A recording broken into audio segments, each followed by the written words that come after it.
Olá! Hoje nessa aula a gente vai conceituar alguns termos que são utilizados na anatomia que muitas pessoas usam e não sabem nem mesmo o que significa. Hoje você vai saber isso. O primeiro termo que a gente pode ver aqui no slide é o normal. O que é o considerado normal na anatomia? Como vocês podem ver aqui no slide, normal é a estrutura anatômica mais comum. Ou seja, é aquela estrutura, a aparência dela, a forma, a configuração de uma estrutura mais comum que eu vejo na maioria dos indivíduos. Portanto, o normal é o mais comum, é o padrão, é aquilo que eu vejo na maioria dos indivíduos. Um exemplo para você. O coração da maioria das pessoas é voltado para o lado esquerdo. Então, o coração do lado esquerdo é considerado na anatomia normal. Por quê? Porque na maioria dos indivíduos é assim. Na maioria dos indivíduos o coração está voltado para o lado esquerdo, como está aqui no slide. É o mais comum, é o que eu vejo na maioria dos casos. Portanto, o normal significa o que a gente vê na maioria dos casos. Portanto, isso é a mesma coisa que o padrão. O padrão na maioria dos indivíduos é que o coração esteja voltado para o lado esquerdo, certo? Então isso é o considerado normal. O que você não pode confundir? Portanto, normal é o padrão mais comum, é aquilo que eu enxergo, que eu vejo na maioria dos casos. O exemplo que eu dei foi o exemplo do coração, que está voltado mais para o lado esquerdo. Portanto, é o padrão, é o mais comum, como está aqui no slide. É o que mais se repete. Na maioria dos indivíduos, o coração está mais voltado para o lado esquerdo. Mas por estar voltado para o lado esquerdo, não significa que o coração da maioria dos indivíduos é igual. Portanto, o normal significa o quê? É o que eu vejo de mais comum, ou seja, o que mais se repete, o que eu vejo na maioria dos indivíduos, certo? Mas não é igual. Outro exemplo, na maioria dos indivíduos da nossa espécie, o que é o comum, o que é o mais comum? É o indivíduo ter 5 dedos, certo? Na mão. Isso significa que a mão de cada um é igual? Não. Significa que o normal é que o indivíduo possua 5 dedos. Mas não significa que todos os indivíduos, as mãos são iguais, os dedos são iguais, certo? Então o normal, o que você tem que ter em mente? O normal é o mais comum, é o padrão, é o que eu identifico na maioria dos indivíduos. Eu dei 2 exemplos para vocês. O exemplo do coração. A maioria dos indivíduos da nossa espécie, o coração está voltado para o lado esquerdo. Portanto, isso é o considerado normal. Outro exemplo. Na maioria dos indivíduos da nossa espécie possuem 5 dedos, certo? Então, isso é o que é o mais comum, é o que a gente vê na maioria dos indivíduos. É o padrão. Mas não significa, lembra, que é igual. Não é porque eu vejo na maioria dos indivíduos que é igual. O coração de todo mundo é igual? Não. Pode ter diferenças, pequenas diferenças, certo? As mãos de todo mundo é igual? Os dedos? Não.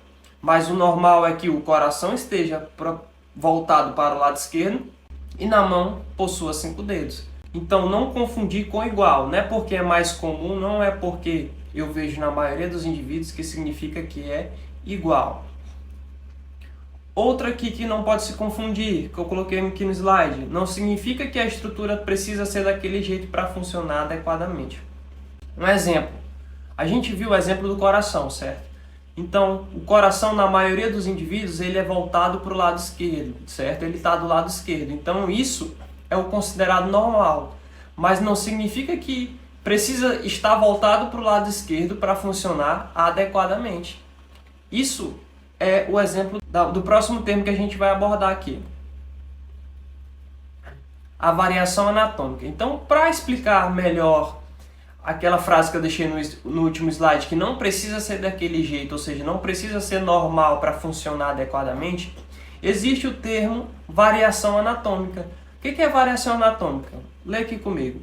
É a estrutura anatômica diferente do mais comum, ou seja, já não é normal, é diferente do mais comum, é diferente da maioria dos casos, certo? Porém, mesmo sendo diferente, não causa nenhum dano ou malefício à função. Ou seja, mesmo sendo diferente do mais comum, certo? Então já está aqui fora do padrão, é algo diferente do mais comum, mas mesmo sendo diferente, não causa nenhum malefício à função do indivíduo. Um exemplo que eu posso dar para vocês aqui, pessoas que têm um coração voltado para o lado direito. Ou seja, já não é normal, a gente não vê isso na maioria dos indivíduos. Então é considerado algo diferente. Mas mesmo essas pessoas que possuem coração voltado para o lado direito, não possuem nenhum malefício, o coração funciona perfeitamente. Isso é um exemplo de variação anatômica, ou seja, é uma estrutura fora do comum, fora do padrão, ou seja, já não é normal, já não é o que eu mais identifico na maioria dos indivíduos, mas mesmo sendo fora do padrão, mesmo sendo diferente do mais comum, não causa nenhum malefício, mesmo sendo diferente, ou seja, mesmo o coração daquele indivíduo está voltado mais para o lado direito, que é diferente da maioria dos casos que a gente vê, mesmo ele tendo aquele coração voltado para o lado direito, aqui é um exemplo, tá pessoal? O coração do indivíduo funciona perfeitamente. Isso é um exemplo de variação anatômica. É algo que difere do mais comum, ou seja, é diferente do mais comum, mas mesmo sendo diferente, funciona normalmente. O indivíduo não tem nenhum malefício no organismo dele, certo? E existem dois tipos de variação anatômica. O primeiro tipo, ela pode ser interna. Quando a gente fala de interna, na maioria dos casos, a gente se refere aos órgãos, o exemplo do coração, certo? A posição do órgão, por exemplo, do coração, a forma, o tamanho.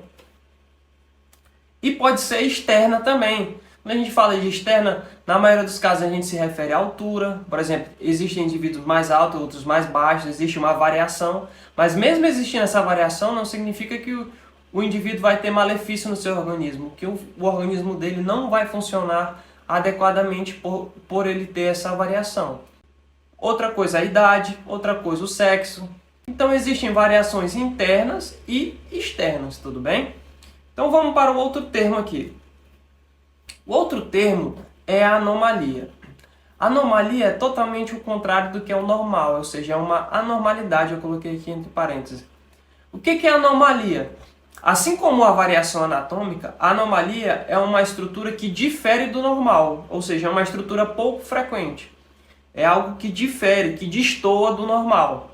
Mas aqui no caso da anomalia, o que difere ela da variação anatômica é que essa estrutura é diferente do normal, mas nesse caso da anomalia, ela causa malefício, causa dano à função do organismo do indivíduo. Então é algo que difere do normal, mas ao contrário da variação anatômica, que mesmo diferindo não causava nenhum malefício, aqui na anomalia é algo que difere do normal e causa malefício à função do indivíduo. Então, o indivíduo que possui uma anomalia, ele tem uma estrutura que é diferente do mais comum, diferente da maioria dos casos que a gente vê, e ela causa malefício ao indivíduo, causa dano à função ao indivíduo. Um exemplo aqui. Um exemplo é o lábio leporino. O indivíduo com lábio leporino, perceba que é uma estrutura diferente do normal. E nesse caso, ela causa malefício à função, causa dano à função. Isso é uma característica da anomalia. Certo? Por exemplo, um indivíduo que tem um lábio leporino, ele tem dificuldade, na maioria dos casos, de respiração, dificuldade na fala, então atrapalha diretamente a função. Mas mesmo a anomalia sendo algo diferente do normal e atrapalhando a função, na maioria dos casos ela é compatível com a vida. Ou seja, aqui eu coloquei no slide, ela é compatível com a vida. Ou seja, mesmo o indivíduo possuindo aquela anomalia, na maioria dos casos o indivíduo consegue viver, é compatível com a vida. E na maioria dos casos também, eu coloquei aqui embaixo, elas são congênitas, ou seja, o indivíduo já as possui desde o nascimento, o indivíduo já nasce com aquela anomalia. Então, recapitulando, a anomalia é uma estrutura pouco frequente, ou seja, é diferente do mais comum e causa malefício à função do indivíduo, causa dano funcional. O exemplo que eu dei aqui foi o lábio leporino, mas mesmo causando malefício, mesmo causando dano funcional, ela é compatível com a vida, certo? O indivíduo consegue viver, mesmo possuindo aquela anomalia. E na maioria dos casos, como coloquei aqui embaixo, elas são congênitas, ou seja, o indivíduo já nasce com a anomalia. A gente tem outro termo, que é o último termo que a gente vai ver, que é a monstruosidade. que é a monstruosidade? Vamos ler aqui. É a modificação na estrutura muito ampla. Ou seja, aqui é uma modificação na estrutura muito ampla. Ou seja, é algo totalmente longe do que é o considerado normal. Algo totalmente fora do que é o considerado o padrão. Então, sendo em geral incompatível com a vida. Então, um indivíduo que possui a monstruosidade, que é uma estrutura diferente totalmente do que é o considerado mais comum, do que é o que é considerado normal, ele, na maioria dos casos, não consegue viver, é incompatível com a vida. O exemplo que eu tenho aqui para vocês é a anencefalia, ou seja, quando o indivíduo nasce sem um encéfalo. Portanto, é algo totalmente diferente do normal, ou seja, a maioria dos casos nós nascemos com encéfalo, então aqui nesse caso é algo que difere do normal, e nesse caso, como eu coloquei aqui, na maioria dos casos de monstruosidade, é incompatível com a vida, ou seja, nesse caso o indivíduo não consegue viver quando ele não possui encéfalo. Portanto, essa aula a gente viu o que é normal, o que é uma variação anatômica, que é algo que difere do normal, mas mesmo diferindo do normal, não causa nenhum malefício à função, ou seja, o indivíduo possui algo que é diferente do que é considerado normal, mas o organismo dele funciona normalmente. A gente viu a anomalia, que nesse caso, essa diferença do normal, mas no caso da anomalia, acontece dano ao organismo, ou seja, o indivíduo tem prejuízos no funcionamento do seu organismo. E na monstruosidade, é algo totalmente fora do normal, certo? Algo totalmente fora do normal, e nesse caso, na maioria dos casos é incompatível com a vida. O indivíduo que possui a monstruosidade, na maioria dos casos, ele não consegue viver. Portanto, aqui nós fechamos os termos que são mais utilizados na anatomia.